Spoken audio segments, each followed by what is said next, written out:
ఈరోజు ఉదయం అసెంబ్లీ నూతన ప్రభుత్వంలో ఈరోజు మొట్టమొదటి రోజు అసెంబ్లీ శాసనసభ్యుడిగా ప్రమాణ స్వీకారం చేసిన అనంతరం నేరుగా ముఖ్యమంత్రి గారితో మాట్లాడి నా నియోజకవర్గ పరిధిలో నిన్నటి రోజున ఈ విధంగా జరిగింది. 13 అత్యంత నిరుపేదలైనటువంటి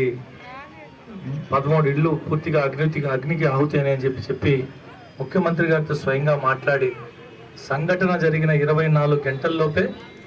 ఎప్పుడు లేని విధంగా ప్రతి ఇంటికి ₹1,00,000 ప్రభుత్వం తరపు నుంచి ముఖ్యమంత్రి గారితో మాట్లాడి మంజూరు చేయించి ఆ నిధులను కూడా ఇప్పుడే వెంటనే అందజేయాలని చెప్పి ముఖ్యమంత్రి గారితో మాట్లాడుకొని రేపు ఉదయం మరలా శాసనసభ ఉన్నప్పటికీ స్పీకర్ ఎన్నిక ఉన్నప్పటికీ కూడా ముఖ్యమంత్రి గారి అనుమతితో హుటాహుటిన ఇక్కడికి వచ్చి ఎవరైతే ఆ బాధితులు ఉన్నారో వారందరికీ అందజేయాలని చెప్పి ఒక మంచి ఆలోచన గతంలో ఎప్పుడు లేని విధంగా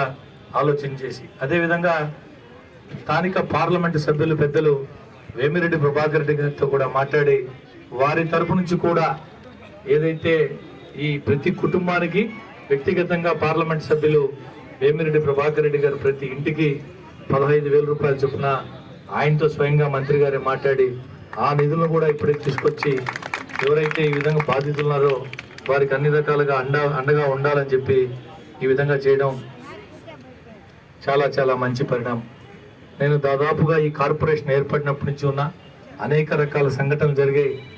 సహాయం చేసి ఉండొచ్చు, కాకపోతే ఇంత త్వరితగతిన 24 గంటల్లోపే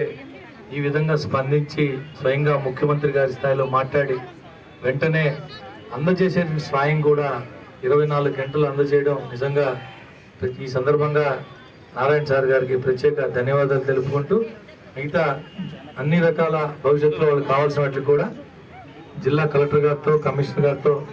అందరితో మాట్లాడే వారికి కావాల్సినటువంటి అన్ని రకాల మౌలిక సదుపాయాల కల్పనకి కృషి చేస్తున్నటువంటి మంత్రి గారికి ఇక్కడ అన్ని పర్యవేక్షిస్తున్నటువంటి జిల్లా అధ్యక్షులు అబ్దుల్ అజీజ్ గారికి మాజీ మున్సిపల్ చైర్మన్ అనురాధమ్మ గారికి ఇతర నాయకులకు స్థానిక కార్పొరేటర్ అస్మా మైనుద్దీన్ గారికి స్థానిక తెలుగుదేశం పార్టీ నాయకులు ఇక్బాల్ గారికి ఇతరందరికీ కూడా ఈ విపత్తు సమయంలో ఇబ్బందికర సమయంలో